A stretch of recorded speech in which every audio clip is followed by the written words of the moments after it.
Assalamualaikum warahmatullahi wabarakatuh.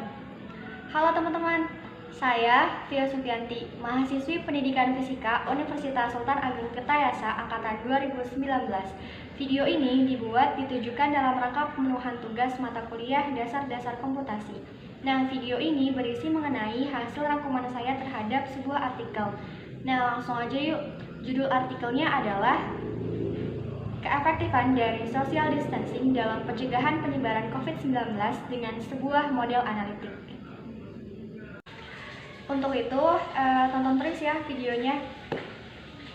Selamat menyaksikan.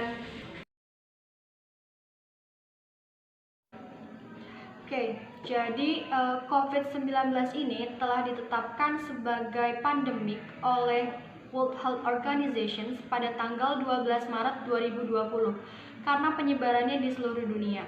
Nah, COVID-19 ini berasal dari Wuhan, Cina, yang merupakan penyakit menular yang menyerang sistem pernafasan, di mana penularannya ini terjadi melalui kontak antar individu.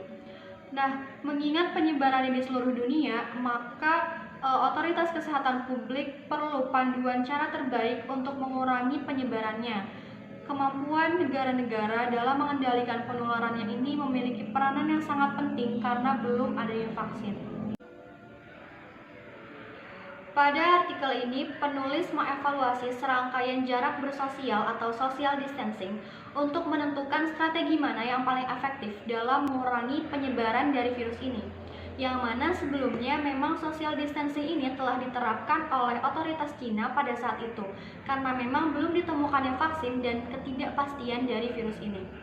Nah, 4 langkah dari social distancing dalam otoritas kesehatan meliputi: yang pertama, ada penutupan sekolah; yang kedua, penutupan tempat kerja; yang ketiga, isolasi diri di rumah; dan yang terakhir adalah mengurangi kontak sosial di masyarakat.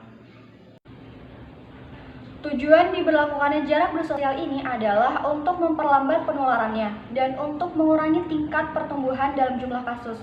Nah, selain itu juga tindakan-tindakan tersebut dilakukan semata-mata hanya untuk mengurangi penularan virus dari orang ke orang dengan meminimalkan kontak. Penulis menggunakan metode data transmisi COVID-19 dari sumber wabah di Provinsi Hubei, Cina, yang kemudian diadaptasi ke dalam kota Newcastle, Australia dengan populasi 272.409. Kota tersebut dipilih karena cocok dengan mitra dunia, sehubungan dengan jumlah populasi, usia individu dalam setiap rumah tangga, struktur rumah tangga, pekerjaan, sekolah, dan aktivitas harian antar lokasi.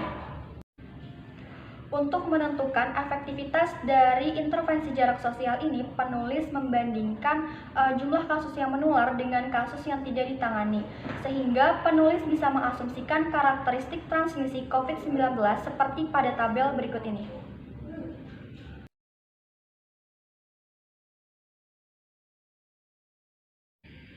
Nah, tabel tadi merupakan ringkasan parameter simulasi. Selanjutnya, perhatikan tabel berikut ini. Nah, tabel tersebut menunjukkan jumlah kasus yang terinfeksi setelah diberlakukannya jarak bersosial selama 10 minggu untuk kota Newcastle, Australia. Nah, dari tabel tersebut bisa kita lihat bahwa untuk kota Newcastle, Australia ini tidak ada aktivitas dari social distancing yang memiliki efek yang signifikan.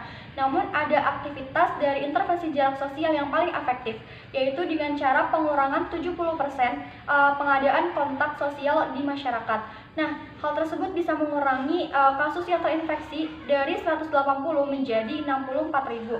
Nah, hal selanjutnya yaitu dengan cara peningkatan melakukan isolasi diri di rumah. Hal tersebut bisa mengurangi jumlah kasus yang terinfeksi dari 180.000 menjadi 85.000. Tindakan jarak sosial gabungan ternyata sangat efektif. Dengan semua tindakan tersebut diaktifkan secara bersamaan dan 50% penutupan tempat kerja serta 30% pengurangan kontak sosial dalam ruang lingkup masyarakat, maka epidemi lokal dapat dihentikan. Terjadi pengurangan jumlah kasus dari 180.000 menjadi 12.000. Nah, dalam strategi intervensi yang diperketat seperti dengan penutupan sekolah dan isolasi diri di rumah serta 90% penutupan tempat kerja dan 70% mengurangi kontak dalam ruang lingkup masyarakat, maka terjadi pengurangan jumlah kasus yang sangat signifikan, yaitu kasus yang terinfeksi hanya 3.300 saja. Oke, selanjutnya ini ada beberapa grafik yang menunjukkan perkembangan jumlah kasus yang terinfeksi setelah diberlakukannya social distancing selama 10 minggu, 5 minggu, dan 1 minggu. Berikut grafik dan penjelasannya.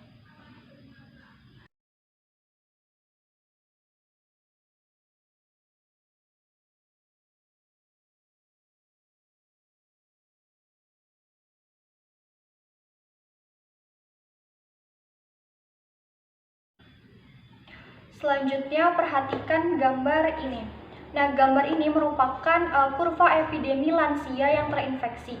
Nah, pada gambar ini dapat kita lihat bahwa dengan menggabungkan aktivitas-aktivitas jarak sosial, maka lansia yang terinfeksi dapat menurun menjadi hampir nol, seperti yang digambarkan pada kurva berwarna hijau.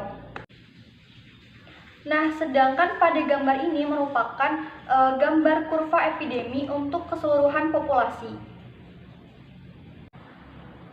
Berdasarkan hasil pemodelan ini, dapat kita lihat bahwa terdapat dua tindakan jarak bersosial yang paling efektif untuk dilakukan dalam rangka mengurangi penyebaran COVID-19 ini, yaitu dengan cara isolasi diri di rumah dan pengurangan 70% kontak sosial dalam ruang lingkup masyarakat. Nah, 70% kontak sosial dalam ruang lingkup masyarakat ini bisa naik menjadi 90% apabila diperlukan. Nah, hal tersebut harus disesuaikan dan diseimbangkan hal apa yang perlu dilakukan dalam mengurangi jumlah kasus infeksi harian.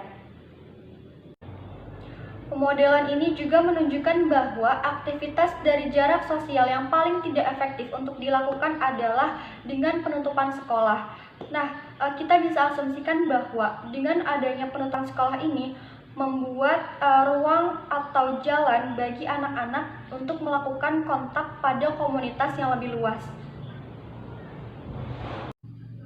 Berdasarkan artikel ini, bisa saya simpulkan bahwa aktivitas dari jarak bersosial yang paling efektif untuk dilakukan yang pertama adalah isolasi diri di rumah.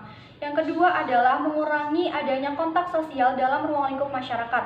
Nah, dan hal yang paling tidak efektif untuk dilakukan adalah dengan penutupan sekolah.